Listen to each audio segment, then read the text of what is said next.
E aí, galera, sejam bem-vindos e bem-vindas a mais um episódio do Café com Med. Hoje eu, Sofia, junto com Duda, Oi, gente. iremos dar continuidade a essa série de episódios em parceria com o Eu Médico Residente. E hoje iremos falar da residência de infectologia com a ajuda desse doutor Rafael dos Anjos. Oi, doutor. Oi, doutor, muito Olá, obrigada por ter vindo. É uma honra ter o senhor aqui com a gente. Uma satisfação enorme, muito obrigado. Vou falar um pouquinho agora do currículo dele, que ele fez a graduação em Medicina pela FCM, a Universidade de Pernambuco.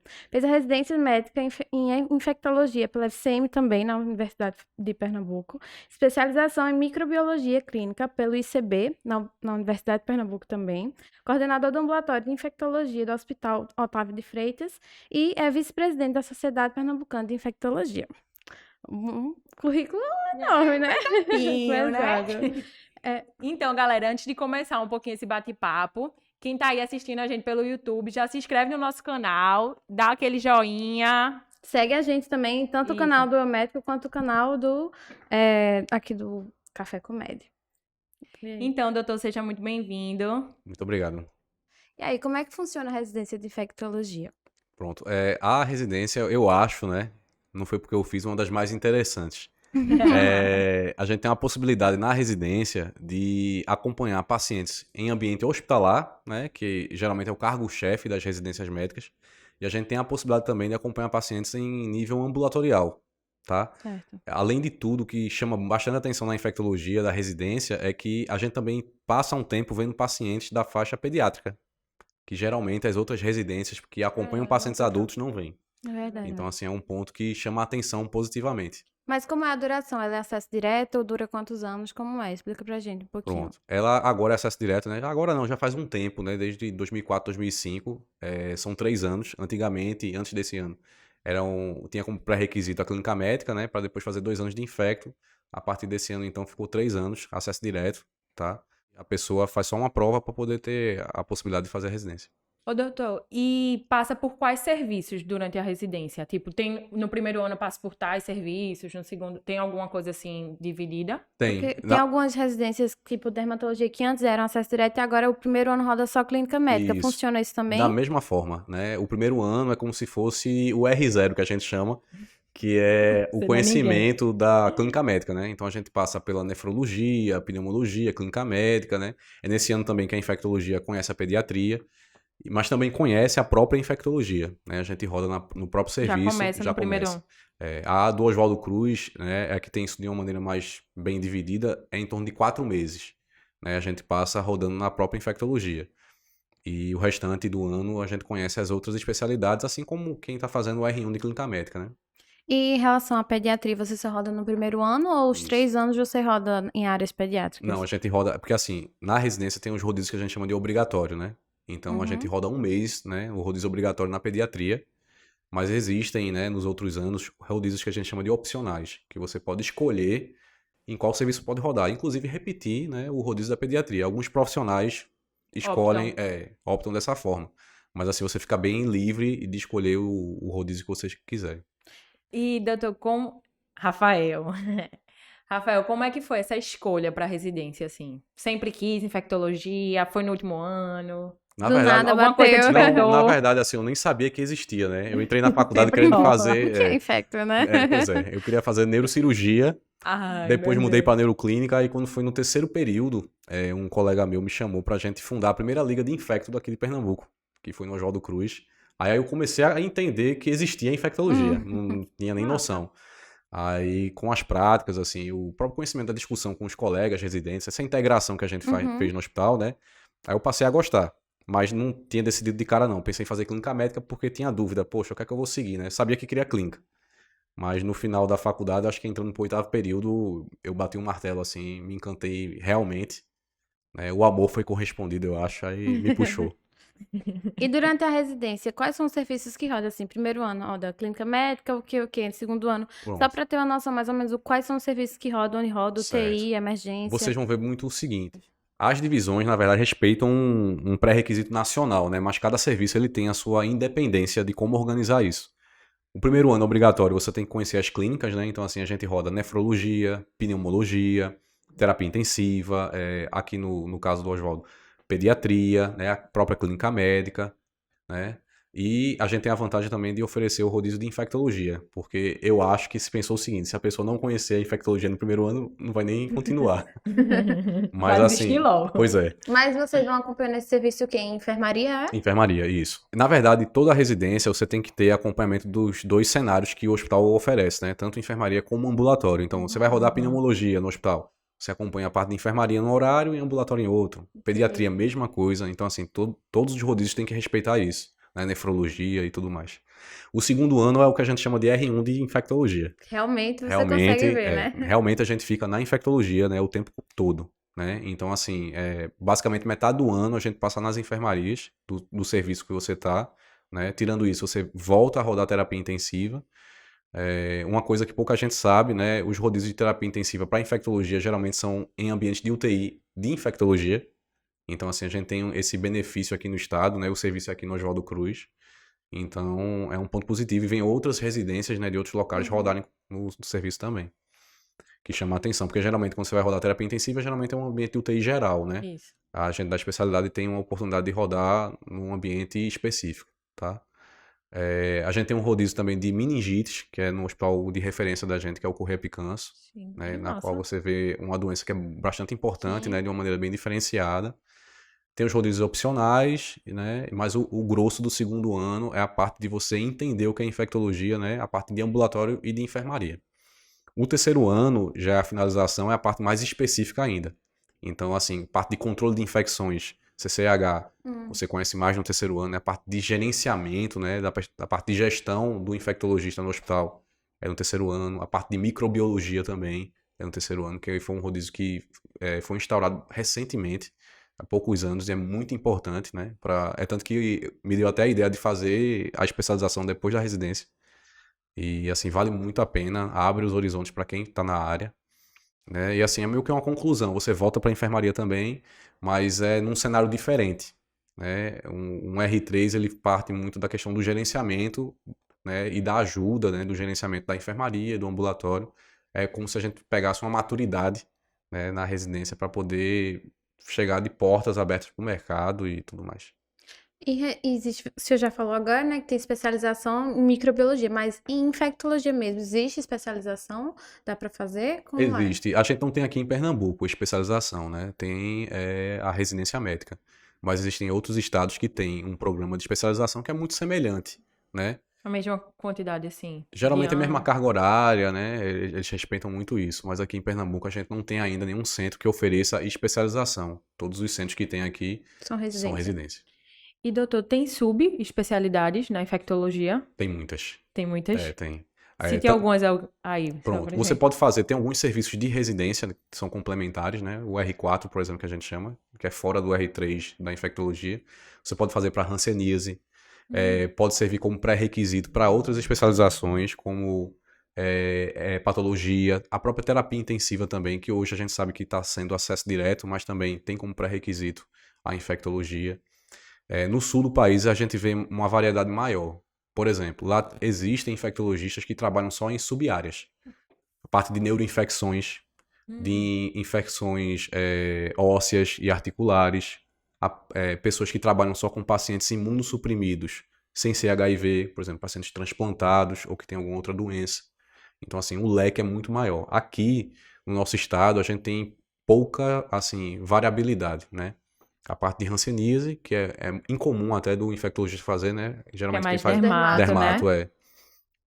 E tem a parte também de hepatologia. Mas, assim, no sul do país a gente tem uma Aqui gama seria mais importante. forte a hepatologia, no caso? Mas, Ou assim, não? ainda não é tão importante, tanto. não. Geralmente quem faz mais são pessoas que fazem clínica médica para depois fazer hepatologia. A gente tem alguns colegas que são hepatologistas, mas ainda, assim, a infectologia, a pessoa se forma e ainda permanece unicamente sem subespecializar. Ô, doutor, e como funcionou a residência? Como era a carga A horária? rotina, assim, eu chegava de que horas, saía de que horas, fazia o Trabalhava quê? final de semana? Plantões, como era? Pois Mais ou menos. na verdade é muito parecido com as outras residências, né? A carga horária são 60 horas semanais. Mas sempre passa. Sempre tem aquela promoção, né, de você passar um pouquinho. Mas eu acabo, acho que vale a pena algumas coisas, sabe? A cobrança é muito grande, mas assim, o aprendizado é exponencial, né? Você não tem nem como mensurar. Mas geralmente é isso. Durante de segunda a sexta-feira você fica, eu não digo preso, mas retido no serviço, nos serviços, né? Para fazer os atendimentos, né? Geralmente larga no começo da noite, passa em torno de 10, 11, 12 horas por dia. Existem uns plantões, né? Que complementam carga horária ou então São obrigatórios. são obrigatórios. A depender do ano que você está, você se enquadra num tipo de plantão. Por exemplo, o primeiro ano, como é de clínica médica, você geralmente, né, dá auxílio para Eita. clínica médica. Aí só bomba. Pois é. Não, as bombas são maiores na infectologia, viu? É? Aí, a partir do segundo, terceiro ano, você fica mais no seu serviço. A vantagem é que você conhece melhor, né? É seu serviço, você se sente mais confortável, Sim. porque é seu serviço, você tá ali todo dia. Mas, geralmente, as intercorrências são mais São maiores também. tenebrosas. É. Mas, assim, é um perfil diferente, porque, na verdade, você tá se acostumando a uma especialidade diferente, né? Então, assim, é um treinamento. Então, você acaba se assustando no começo, mas, assim, tende a aprender de uma maneira bem adequada mesmo. E a carga teórica da residência é alta também? Pronto. A gente tinha, né, como prerrogativa, pelo menos 20% da nossa carga horária, a gente tinha atividades teóricas. Então, todo dia a gente tinha atividades variadas, que podia ser seminário dos residentes, seminários com os preceptores, né, apresentando. Tinha também clube de revista, seminários com os doutorandos, ou então com os residentes externos. Também era bastante, né? Era. Carga. A gente instituiu na residência um programa que eu achei bem interessante, que era o residente externo, ele trazia um assunto externo. Por exemplo, a gente tinha um residente de dermatologia rodando. Então ele trazia uma doença infecciosa, mas ligada à área da dermatologia, porque a gente ajudava tanto na formação dele, Quanto né, na de você. como na da gente também. Em relação à residência, você tem alguma história marcante, algum paciente que lhe marcou, que você disse, poxa, esse aí eu vou levar pro resto da minha vida? Rapaz, existem vários. Uma história que eu acho bastante bonita foi de um paciente nosso que ele era recém-diagnosticado com HIV e ele morava em outra cidade longe da família. E ele tinha tido um problema devido, no final da juventude, né, a aceitação da opção sexual dele pela família. E ele meio que foi abandonado pela família, né, assim, não tiveram contato. E ele descobriu a questão que ele vivia com HIV, né, e foi internado no nosso serviço. E depois de um tempo, né, assim, ele era relutante no começo, a gente conversando, achou interessante ele comunicar alguém de confiança. E ele falou o seguinte, que tinha medo de morrer e que um dos sonhos dele era que a mãe dele voltasse a ter uma proximidade com ele. E ele pediu para a gente entrar em contato com a família, né, entrou em contato com a mãe. E ela esqueceu, como mãe deve ser, esqueceu todos os problemas e voltou a interagir com o filho. E o bonito é o seguinte, ela conseguiu fazer com que toda a família voltasse a acolher ele, né? E assim, isso ajudou muito na recuperação. Hoje em dia ele é uma pessoa que convive com HIV, né? Assim, muito bem, por sinal. Não tem nenhum problema, né? Voltou ao mercado de trabalho, né? Voltou a ter um status de saúde igual que tinha antes de ficar doente. Só que agora é diferente, ele mora com a família. Ai, que coisa que boa. Então, massa. assim, a gente acaba, é uma coisa que eu sempre falo com meus colegas, a gente aprende muita coisa da parte de medicina. Mas a parte de humanização é algo que não tem nem como a gente mensurar. E vocês lidam com, assim, várias Situações doenças. bem delicadas, né? Porque, na verdade, muitas doenças que a gente trabalha são marginalizadas pela isso. sociedade. Então, o fator preconceito é muito alto. Muito verdade. alto. Então, quando a gente consegue, assim, interagir, né, resgatar um paciente em uma família, eu acho que é uma vitória de todo mundo. Acho até quando a gente roda mesmo na faculdade infectologia, a gente quebra muito tabu também. Total. Eu quebrei também, meu. Eu quebrei muito, assim, quando eu rodei de coisas que eu disse assim, É, meu Deus, eu achava que pegava desse jeito, Pois é. então, e não tem nada a ver, assim. pois é. E assim, é um aprendizado que a gente leva pro resto da vida e leva pra casa também. É verdade. E só voltando um pouquinho em relação ao serviço, na rotina da residência, vai depender muito do serviço e quando você estiver rodando, lógico. Mas geralmente o quê? Chega, evolui o paciente, aí depois vai para o ambulatório. É uma rotina mais ambulatorial mesmo? Assim, vocês iriam para o ambulatório todos os dias? Como é só para ficar mais claro. Geralmente, assim, o padrão que a gente tem aqui da residência no Oswaldo Cruz é muito parecido com os outros locais. O que é que acontece? A primeira atribuição sua é ir para a enfermaria ver seus pacientes, né? Aí evolui os pacientes, passa-se os casos dos pacientes com os preceptores que são responsáveis, né? Que fazem as visitas. Então, assim, se discute os casos de cada um e se toma meio que a medida daquele dia. Qual foi a nossa conduta, né? Vamos resolver a vida de todo mundo, certo? No grupo que está na enfermaria, metade geralmente vai para o ambulatório no horário da tarde e a outra metade fica na própria enfermaria. Por quê? Porque se tiver alguma intercorrência, uma necessidade de esclarecimento, às vezes as visitas das famílias são no horário da tarde. Então, assim, é interessante ter alguém para explicar para o familiar o que é que está acontecendo com o seu parente, né? Para poder ter um esclarecimento, né? Uma perspectiva de alta, de cuidados e tudo mais. E, às vezes, os pacientes também chegam para ser internados, geralmente é no horário da tarde. Então, assim, o grupo é subdividido, né? De manhã fica o grupo cheio na enfermaria, à tarde, metade vai para o ambulatório fazer um atendimento ambulatorial, e a outra metade fica na enfermaria, nessa situação de necessidade de internamento, intercorrências e tudo mais. Ô, doutor, e em relação ao mercado de trabalho, onde atua? Explica mais ou menos assim, onde o infectologista pode atuar. Vocês vão até rir, mas assim, a infectologia é uma das áreas mais abrangentes para o clínico. Por quê? O infectologista ele pode trabalhar só com ambulatório. Eu quero fazer só consultório, tratar doenças infecciosas em consultório. Pode. A gente tem hospitais de referência para infectologia, então eu posso ser plantonista da Nesses infectologia. hospitais. Posso trabalhar em UTI especializada como plantonista ou diarista, cargo de chefia, tá? Eu posso trabalhar na parte de suporte de diagnóstico. Por exemplo, você tem uma formação com microbiologia, você pode trabalhar com laboratórios e auxiliar na questão desses diagnósticos, os mais diversos. Você pode trabalhar com a parte de gestão hospitalar. Que seria a CCIH? CCH ajuda muito nisso, porque, na verdade, um dos pontos fortes do hospital é ter esse gerenciamento de cuidados, né? Disseminação de infecções, patógenos, uso de antibióticos. Então, a gente da infectologia acaba trabalhando muito com essa parte, assim, até operacional mesmo, de quanto custa um antibiótico. Como é que a gente pode fazer medidas protetivas estruturais, entendeu? E para fazer a parte do CCIH, essa parte de gestão, você precisa ter alguma especialização, alguma coisa, ou direto do infecto você já consegue trabalhar? Pronto, excelente pergunta. Existem especializações de CCIH, né? Inclusive no estado também. Mas a maioria dos colegas, pela vivência na própria residência, a gente, ao sair, a gente já é captado pelo mercado de trabalho para trabalhar nesses locais, porque ainda é carente, né? A gente tem cada vez mais uma obrigação dos hospitais terem, né, serviço de controle de infecção e requer o infectologista. A gente não tem ainda, está se aumentando muito, mas não tem ainda número de profissionais suficientes para suprir todos os hospitais. Ô, doutor, pode ser uma pergunta leiga, mas para trabalhar na CCIH você tem que ter residência em infectologia? Não, é uma ótima pergunta. Na verdade, assim, grandes hospitais, grandes mesmo, alguns deles não têm infectologista na equipe, não. Na verdade, para ter uma CCH, o obrigatório é ter um profissional da enfermagem, tá? Não precisa. Não. Você pode ter um médico consultor, mas, assim, de obrigação do setor, tem que ter um profissional de enfermagem. Ele é mais importante do que o médico. Mas, assim, quando o hospital é muito grande, ele tem processos, por exemplo, de acreditação, né, de qualidade, o ideal é que tenha um profissional médico junto, né, e que seja especialista. A visão é diferente. A formação é diferente, né? Tem especialização nisso. Então, realmente, você tem um amplo espectro de que você Isso. pode trabalhar. É. Mas, geralmente, assim, se você termina, tem uma propensão aí, mais algum ramo, assim, de ser mais plantonista ou trabalhar em ambulatório, ou realmente é uma coisa bem a depender da pessoa? Depende da pessoa, mas geralmente dois grandes ramos chamam, né? A parte ambulatorial, né? Da parte da infectologia ambulatorial e a parte de controle da infecção. São os que são mais fortes, assim, puxando a necessidade, né? E, Rafael, teria como falar mais ou menos a média de quanto ganha? Tipo assim, trabalho na CCIH, ganha mais ou menos tanto. Na verdade, o infectologista ele ganha como médico clínico, né? Quando você for ver editais de concurso ou então contratações em hospitais, geralmente o salário ofertado é o mesmo de um médico clínico. O título não altera, no caso. Não altera, infelizmente não.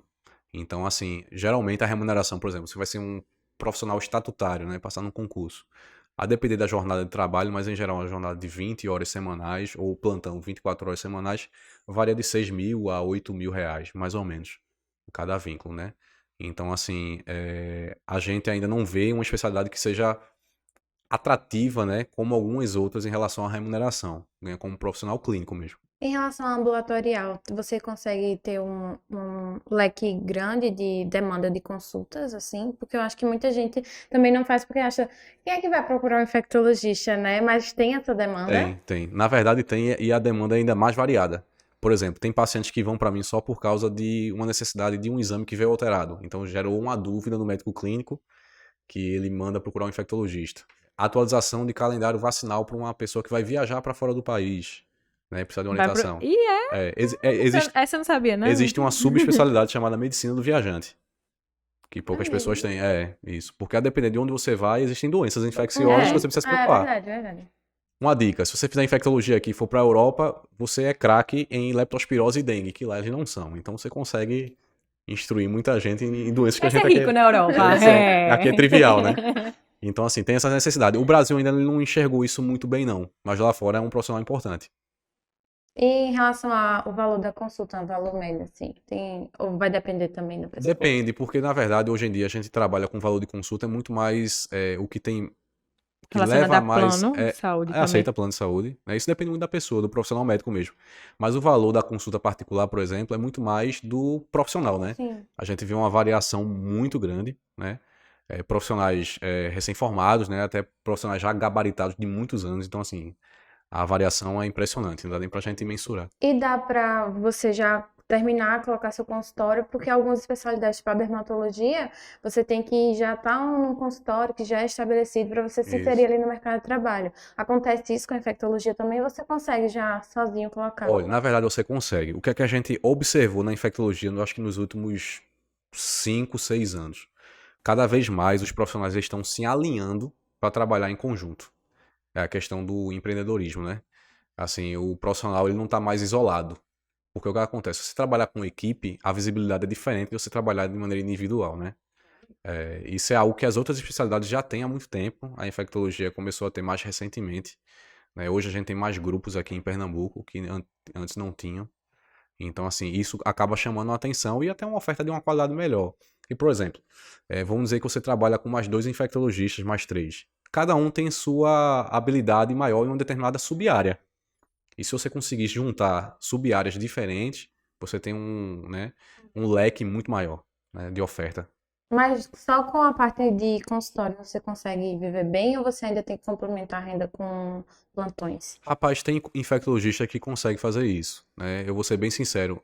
Eu sigo meio que o fluxo contrário. Eu praticamente não tenho atendimento em consultório, né? As outras demandas já esgotam o tempo para você ficar livre. Mas assim, existem profissionais que deixam exclusivo, né? Que é uma vida de consultório e consegue fazer.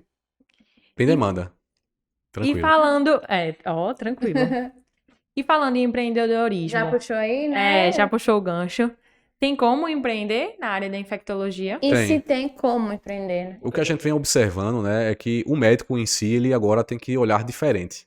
Ele tem que fazer, empreender, né, com diversas formas, né. O que é que a gente vem observando, né? Educação continuada, educação médica é um braço que chama bastante atenção, que tem pessoas que trabalham com isso, né, só com a parte da educação. A parte de consultoria, a gente passou muito na questão do Covid, contratos temporários, na qual você tinha que fazer a consultoria da especialidade para aquela situação. Por exemplo, vou falar da infectologia. Diversos grupos assim acionaram infectologistas, colégios, academias, para consultoria de biossegurança, por causa da Covid. Que era uma doença nova, assustava todo mundo. E como é que a gente pode ter nossos alunos frequentando, nosso restaurante como é que vai funcionar, o aeroporto como é que vai funcionar? Para vocês foi uma época bem, né? Foi. De aprendizado também, porque era É. algo que se falava, alguns profissionais, lá fora é uma maturidade totalmente diferente, e aqui a gente não tinha. E a gente teve que aprender, né, correndo contra o tempo. Mas assim, é uma bagagem que, pra mim, eu vou levar pro resto da vida, que foi onde eu abri meus olhos pra empreender, né? Porque você começa a visualizar aquela parte da medicina que não é só de frente para um paciente, né? E que você pode fazer muito bem para muita gente, não só atendendo um paciente na sua frente, né? Você pode impactar isso na sociedade, que é importante. Eu acho que vale a pena quem faz, né, quem empreende, olhar isso também. Não é só o valor, né? Não é só a remuneração. Você tem que falar qual o impacto que eu estou trazendo, O que eu né? posso agregar, né? Pois é. E isso a gente começou a observar que é bastante factível, né? Mas ainda eu acho que o que vem crescendo é a parte da educação em saúde, né? Educação para profissionais de saúde, né? Educação para profissionais médicos, profissionais de enfermagem. A gente consegue ter um nicho aí bem tranquilo, né? Capacitações Capacitações, isso.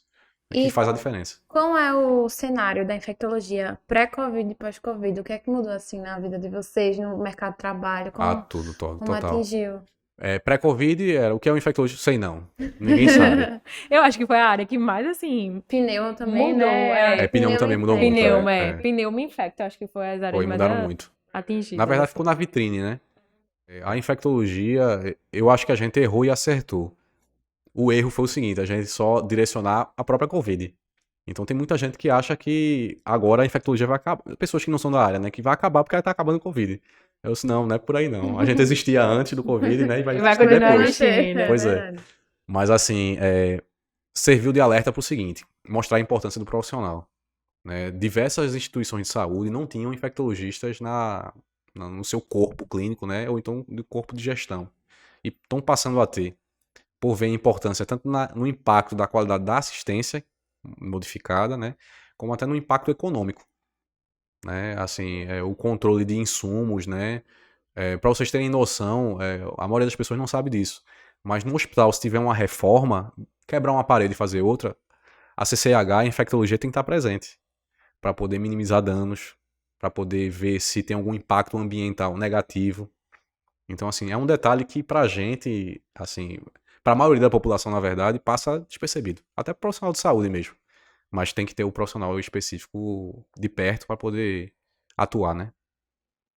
Acabaram mostrando mais, né? Como pode atuar as diversas formas da Isso. infectologia. Foi uma vitrine. Assim, infelizmente. Foi, mas é isso Infelizmente mesmo. foi. Tem seus pontos negativos e positivos, né? E a gente já está se encaminhando aqui para o fim. E uma pergunta: se você pudesse colocar em um outdoor, ali na Agamenon, uma frase que, assim, definisse o que você pensa, o que é que você acha da medicina e da vida, o que é que o senhor colocaria? Rapaz, acho que eu colocaria algo que eu aprendi na residência, né? Que às vezes a gente faz a residência achando que vai aprender a medicina propriamente dita, né? Vai ter uma fórmula lá. Eu colocaria o seguinte, antes da medicina, a humanização. Eu acho que com os diversos meios de tecnologia, muitas vezes a gente se distancia do nosso objetivo, que é trazer conforto, né? Muita gente acha que é trazer cura, mas não é. A função da gente não é curar, mas é trazer conforto. Aí eu acho que a humanização é o primeiro passo para a gente poder enxergar o outro da forma que a gente queria ser enxergado. E aí, um biscoito? A parte mais.